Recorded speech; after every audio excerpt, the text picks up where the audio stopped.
May pera, besh. Ay! Ang baho naman eh!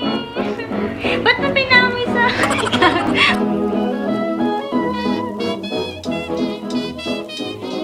Hi guys! It's Mila and welcome back to my channel. So, nagbabalik naman ako for another video guys. And today, as what you've seen from the title of this video, i-share ko sa inyo ang aking first YouTube sweldo. Last time, nag-post ako sa aking Instagram and Facebook page and tinanong ko kayo kung ano yung gusto nyong unang makita sa channel ko. Bikini haul ba or skincare update? And yun nga, merong sa Instagram, nag-tie silang dalawa. Pero sa Facebook na nanalo yung bikini haul. So, dapat bikini haul yung i-upload ko. Kaya lang guys, kailangan ko na siyang i-film kasi nga, parang sign na to dahil dumating siya. Actually, nakadalawang request ako ng pin ng aking Google AdSense account before. Nakita nyo before, nag-post ako sa aking Facebook page, pero hindi kasi siya nakapublic. Nag-post ako, pinost ko siya. Hinayaan ko lang kasi nga hindi ko pa plano lang kuhanin yung sahod ko. And then, dumating siya last time. Recently, dumating siya ulit. Another pin. Ito na yung pangalawang sinend ko siguro. So, sabi ko, parang siguro sign na to na, sige, kukuhanin ko na siya. Kuha ako ng 8 questions dito para may pattern tayo, para masabi ko sa inyong lahat yung mga gustong sabihin at wala akong makalimutan. And, let's start the video in 3, 2, 1! Medyo nag-i-improve yung boses ko. Parang nagdadalaga. Isang dalagang Pilipina, yeah. Dalagang Pilipina, yeah. Isang dalagang Pilipina. Dalagang Pilipina, yeah. Isang dalagang Pilipina. San ka nga ba? So, ayun na guys, nagbabalik na ako. Parang mas gusto ko talaga tong boss ko ngayon na parang medyo paos, parang sexy. Cheer! Nga pala, I'm not doing this. Hindi ko ginawa tong video na to para magyabang or kung ano man.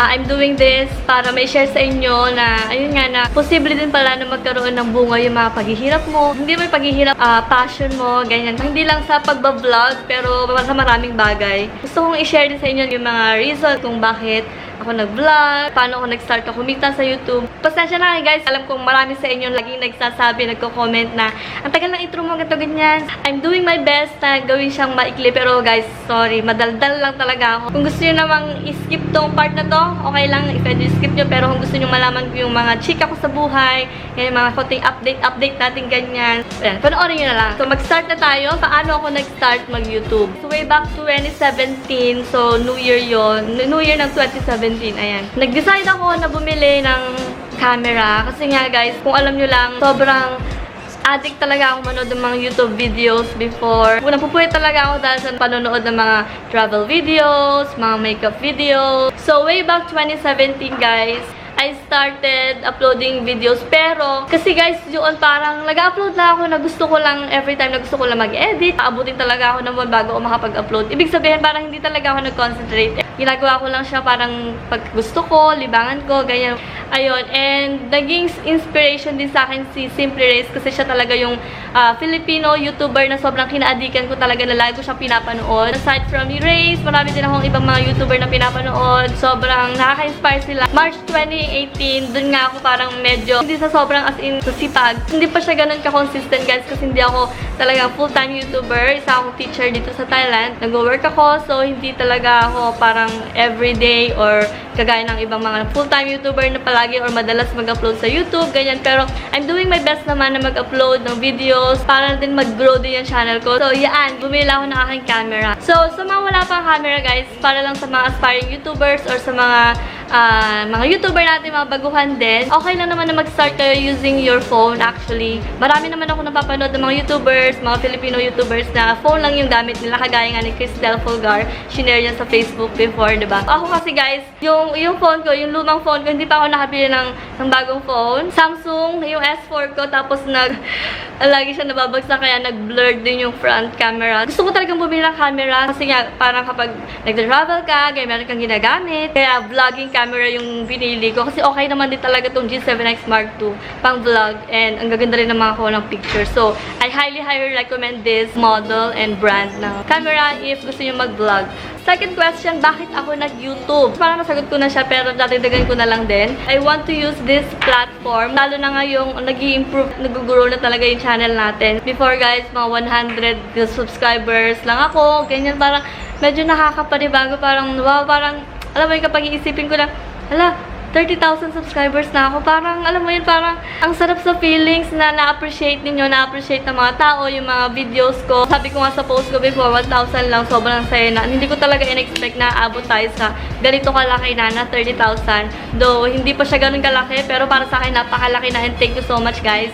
Kung hindi dahil sa inyo, hindi ako makakarating dito sa ganito kalayong, as in, alam mo yun, milestone na talaga to para sa akin. And nag-YouTube ako kasi nga gusto kong gamitin to platform na to para share sa inyo yung mga parang parts ng buhay ko dito, para ma-share ko sa inyo yung personality ko, makagain ako ng mga friends, mga social media friends, share ko sa inyo yung mga tips, mga knowledge na alam ko na natutunan ko about health, wellness, ganyan, mental videos. Siyempre pa, gusto ko rin naman magkaroon ng parang mga remembrance, di ba? Paano kumita sa YouTube? Alam kong napakarami ng mga YouTuber ang nag-upload ng mga videos kung paano kumita sa YouTube. So, ang sabi ko lang sa inyo guys, do not start a YouTube channel kung you're after the money or the salary or yung sweldo na makukuha ninyo sa pag-YouTube. Kasi nga, alam mo yun, hindi siya madali talagang kuhanin. Sabihin natin, mahalaga yun. It's true na sobrang saya, sobrang sarap na magkaroon ng pera sa pinaghirapan mo or sa passion mo, di ba? Kung saan ka, kung ano yung mahal mo or yung gusto mong gawin,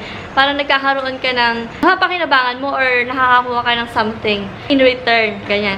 Pero guys, you have to work hard first and then kung ano man yung blessing na sumunod nun, yung pangalawa na lang yun. So, parang do not focus on sa kung ano yung makukuha mo. Yung mga nakikita ninyong commercial kapag ka nanonood kayo ng videos ko, yun guys, yun yung dahilan kung nagbibigay sa akin ng income. Parang binabayaran. Parang sa TV, di ba? Pag may manonood tayo ng mga shows, mga TV shows, may mga ads or commercials, tinatawag, mga patalastas. So, doon sila nababayaran. Parang ganun lang din dito sa YouTube. Mag-upload ka ng videos, papanoorin ng tao. Pag may lumabas na commercial, doon na magpapasok ang income. And also guys, hindi ibig sabihin na kapag pinanood mo yung videos ko, may pera na papasok. Hindi. Kahit na panoorin mo siya, kung walang commercial na papasok, wala. Kikita lang talaga ang mga YouTuber, depende sa mga commercial. And also guys, mga malalaking YouTuber or sa mga sikat na mga famous na ganyan, aside sa mga ads or commercials sa videos, kumikita sila sa mga sponsorship or pag meron na sila mga products na binibenta, ganyan, sa kanilang mga audience or sa mga viewers. Actually, ang kita sa YouTube, hindi nakikuha yan sa dami ng subscribers, sa dami ng likes, ng dislikes. Sana wag yung i-dislike to, please. sa dami ng views. Hindi siya nakukuha doon. Though, nakakatulong siya syempre. Halimbawa, kung marami kang subscribers, diba? So, mas maraming may inform or mas maraming manonood sa channel mo. Kung mas marami kang viewers or mas maraming views sa videos mo, so, doon magkakaroon ng parang trafficking. Parang mas lakas or mas mataas yung chance na ma-recommend yung videos mo sa iba pang mga channel or kapag nanood ka ng ibang mga videos, mag-appear, kumbaga, sa mga recommended videos kung meron kayo nakikita na parang recommendation. Kaya guys, kapag nanood kayo ng videos ko ay kapag may lumitaw na commercial, hindi naman sa sinasabi kong tapusin nyo, pero parang ganun na.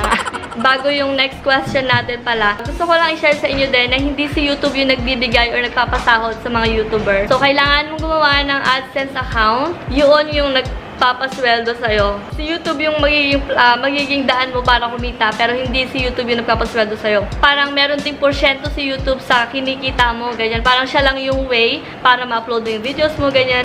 Pero si AdSense, Google AdSense yung magpapasweldo sa'yo. And ayun nga guys, so yun yung pinost ko before sa aking Facebook. Ayan yung dumating na, sabi ko dumating na si YouTube, si Google AdSense, and ito na nga yung pin. Ibig sabihin, pwede na akong sumahod, pwede ko nang kuhanin yung sahod ko anytime. Paano mo napagsasabay ang YouTube at ang iyong trabaho? So guys, actually, ako ay isang teacher dito sa campus. Ang kagandahan dito guys, sa pagtatrabaho dito sa Thailand, ito totoo to, real talk talaga to. Kung nandito ka sa Thailand at isa kang teacher, ikumpara mo yung load or yung schedules ng pagtuturo kumpara kung nasa Pinas ka. I swear na hindi siya ganun kabigat. Although marami hectic siya or may mga work, ganyan, 'di ba? pero hindi talaga siya ganun kabigat compared mo sa Pinas. I am an education graduate. Etok talaga ako, and ayun nga, dito ako nag-practice teaching. So, bumalik lang ako dito before para mag-work. Kung saan ako nag-practice teaching before, yung university na yon, na-absorb ako dito. So, dito ako nag-work. Pero hindi to yung former school ko. Meron pa akong unang school, and doon ako nag-work ng 5 years. So, ayun na, ikat na natin yan, guys. So, ayun, in short, hindi ganun ka-hectic yung schedule ko dito sa university. Unlike sa dati kong school, ganyan. So, dito, sobrang dami ko talagang time and sobrang happy talaga ako sa schedule ko. Hindi ko naman pinapabayaan yung trabaho ko. Hindi ko siya pinapabayaan. Ginagawa ko lang tong pag-YouTube, pag-edit ng videos, kapag free time ko. And I make sure first na natapos ko muna lahat ng mga gawain ko sa trabaho. Hindi naman siya ganun kabigat. So, okay siya sa akin. Kailan ako nagsimulang kumita sa YouTube and YouTube requirements. So, bale guys, sinabi ko sa inyo kanina na hindi ako active sa pag-upload ng mga video. So, though nag-start ako ng 2017, ilan-ilan lang yung videos na na-upload ko. Tapos, hindi pa ako magaling mag-edit. As in, ayun na, ngayon, medyo talaga nakita ko na medyo nag-improve na ako sa editing. Pero hindi pa ako ganun kagaling mag-vlog. Hindi pa ako parang sa harap ng maraming tao na nagsasalita ka, ganun. Though, I'm doing my best. Kailangan kong aralin talaga yun, guys. Kailangan kong i-face ang aking fears. Though, alam ko talaga, or madaldal talaga ako, guys. At alam naman ng mga tao yan. Kahit parang hindi nila ako kilala, alam nila yun. March 2018, sinabi ko kanina, medyo sinipag akong maggawa ng videos, mag-edit ng videos, mag-film ng videos. Doon ko na din yata ipinasok yung mga tips. Kasi tagal ko nang gustong i-share sa inyo yung mga tips na yun. Kaya lang, parang inisip ko, how? How? Nakikita nyo ang aking background sa likod. Pinaghirapan ko to, guys. Binili ko siya. And nakikita nyo, malaki siya. As in, malaki tong backdrop ko sa likod. Kasi pang studio talaga siya. As in, pwede siyang itaas. Nakalaki. As in, mahalapat talaga. And hindi siya basta-basta na tela lang. So, may kamahalan siya. Binili ko siya online. Tapos yung stand. Ayun nga, gumastos talaga ako. Yung time na yun, sabi ko parang, sige, magsiseryoso na ako. Yun na yata yung time na February yata nun na nag-iba na ng requirements sa YouTube na kailangan ma-reach mo ang 4,000 watch hours and 1,000 subscribers para mag-qualify ka and para ma-monetize yung channel mo, ganyan. Ang dami kong parang iniisip na ideas, ang dami kong mga video ideas na gustong i-share sa inyo, kaya lang sabi ko, pagka iniisip ko nga parang, paano ko sisimulan? Wala akong magandang lighting dito, as in wala, dahil madilim tong kwarto ko, saka sobrang late lang niya tong apartment, tong flat ko dito. Ayun guys, so sabi ko nga, so sige, nilista ko yung mga kailangan ko. Pinigin ako ng backdrop, ganyan, tapos meron akong ring light. So ang ring light ko actually nandito. Para ma-review yung channel mo for monetization, kailangan mo magkaroon ng 4,000 watch hours or na total, and meron ka dapat 1,000 subscribers. So, pag na-reach mo yun, ma-review na yung channel mo ni YouTube. Parang September doon na nag-boom yung video ko. Yung tip ko, paano nabitan siya in just 2 weeks. At saka yung paano pumayat yung apple cider vinegar. Yun. So, kung hindi mo nakapanood yun, guys, so I will link it down below. So, ngayon, guys, ang views niya is 883,000 views. Na-reach ko na din yung 1,000 subscribers ko nung time na yun. Nag-start ng ganyan, tapos dumami na yung mga views, ganyan, hanggang sa October, na-reach ko na yung requirements. So, na-reach ko na, guys, yung requirements ni YouTube. Tapos, under review na yung channel ko. Tapos, hindi ka pa makikita nun. Kailangan pang i-review ni YouTube yung channel mo. Pag halimbawa pumasa or kapag pumasa ka sa mga qualification ni YouTube na wala kang nilabag ng mga rules or qualified ka yung channel mo. So, ayun na guys, i-approve na ni YouTube yung channel mo. December 3 na-approve yung channel ko. So, ayun guys, nag-start na ako kumita ng December. So, imagine niyo guys na yung videos ko na as in umabot ng 800,000 views. Siguro kung na-monetize na ako ng mga panahon na yun, sobrang ang laki na siguro ng income na pumasok. September, na-meet ko yung requirements. Tapos, December 3, na-approve yung channel ko. So, doon lang ako nag-start. Doon nga na-start ko na na-monetize siya. So, December, January, February, and eto na nga, March na. Sa March na tayo. Etong sahod nitong March, papasok pa lang yung kita ng March, guys, sa April. Next month pa siya makukuha. Ito pala yung threshold na yun. Wala, palobat na ako. Today, ito yung ating... Ay, nawala, besh. So, today, guys, ito, naka $111 tayo. I'm not sure if nakikita ninyo, pero ayan yun. Sa revenue yan, ha. Tapos, eto, next month, ito na yung laman ng ating, next month. Can you say? So, ito guys, yun yung ating revenue. So, meron tayong $603.91. So, ito pa yung nasa account ko and mapapasok siya sa susunod Kapag hindi mo siya nilabas, papasok siya sa susunod na sahod mo, parang i-combine niya. Ayun. So, etong papakita ko sa inyo guys is sahod ko na December, January, and February. So, 3 months siya guys. And, oh my God. Ito na ang question. Magkano ang utang ko? Magkano ang utang ko? Magkano? Ay, magkano ang unang kita ko sa YouTube? So guys, nakita niyo naman na siguro sa sa thumbnail kasi ilalagay ko yan eh. Ay, oo nga pala, before ang sweldo, no, explain ko muna sa inyo kung paano ko pala ito siya na-receive. Ito para sa mga YouTuber na start, mga beginners. Just make sure lang na mag-open ka or mag-create ka ng Google AdSense account mo kasi doon papasok yung YouTube sweldo mo kapag kumikita ka na or na-monetize mo na yung videos mo. Kapag halimbawa na-reach mo na ang $10, pwede ka nang mag-request ng PIN kay Google AdSense and yun, papadala niya, ano ka lang, i-open mo lang yung Google AdSense account mo, tapos mag-request ka ng PIN, papadala nila sa'yo by email. Pagka-receive ko nito guys, sobrang saya ko syempre pagka-think ko, oh my God, parang this is it, pansit.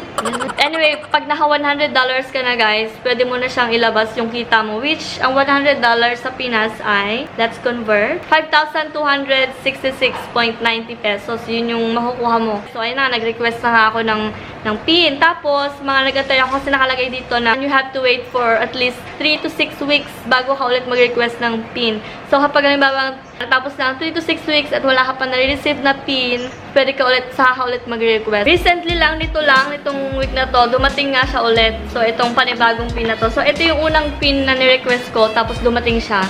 Galing pa siya ng Malaysia. Ito na yung PIN guys, makikita mo dyan yung PIN. So, insert mo yung PIN na yon para ma-confirm yung address mo and pag kinuha mo yung sahod mo, ganyan. Magkano ang unang kita ko sa YouTube? Ito na guys, ito na yung kita ko sa YouTube. Oh my God. Actually, ito, nakabat siya. Kasi nandito ako sa Thailand. So, Thai baht, yung pera nila dito. Yun yung currency ng Thailand. Ayun, bilangin na natin guys. Ito siya. Actually, ito guys is $1,000. Nakaltasan na to ng konting amount lang naman para sa charge. Tapos, kung sa Philippine peso, i-convert ko siya, ito yung yung palitan niya ngayon.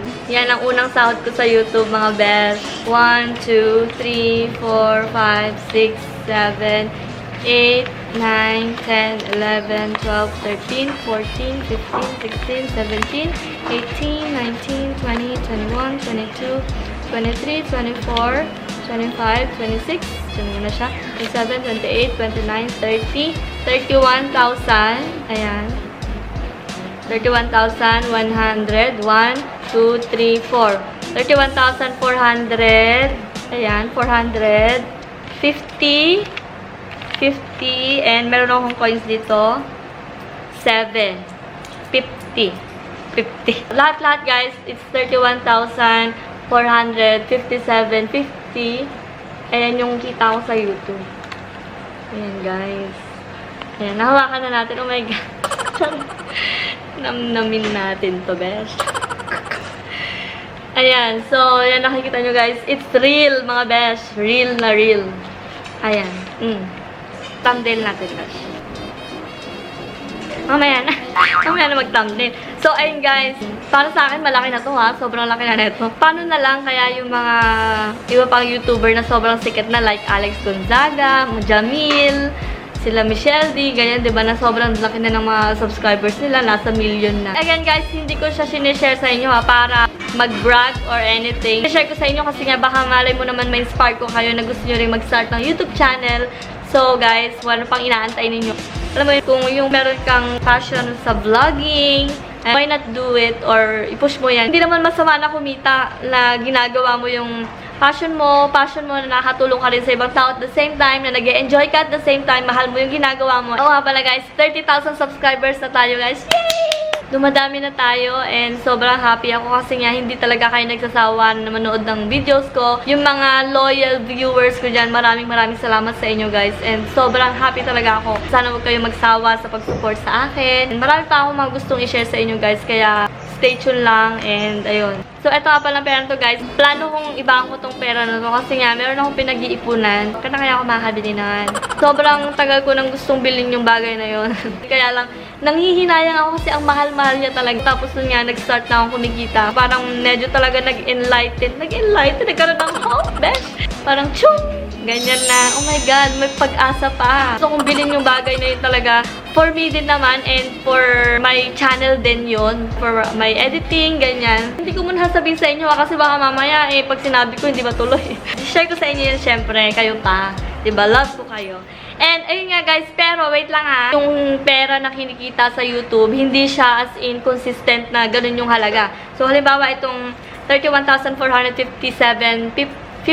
So, 3 months nakita to. So, maaring mas tumaas pa yung amount or pwedeng mas bumaba yung amount. So, hindi siya as in parang every ganito yung sahod mo. So, depende rin sa ads na nag-a-appear sa videos mo. Kahit na 100 na siguro yung nagawa mong videos, kung hindi ka bibigyan ni YouTube ng patalastas sa mga videos mo, wala din. Si YouTube din yung gumagawa nun. Parang si YouTube yung nagde-decide kung bibigyan ka ba niya ng patalastas, tapos si AdSense yung magbabayad kung sakaling meron kang ads na pumapasok. Payo ko sa mga aspiring YouTubers guys, sa mga gusto, sa mga nagbabalak na mag-start ng YouTube channel, or sa mga nakapag-start na and mga beginners pa lang, guys, huwag kayong mawalan ng pag-asa kasi ako dumaan din talaga ako dyan sa proseso na, ayun, may tipong una kong upload ng videos, alam mo yung parang titignan mo, i-check mo yung phone mo, or i-check mo siya, parang i-check mo yung views, ay, 5 views. Ganun. Tapos kinagabihan, check mo ulit. Ay, 5 views pa din.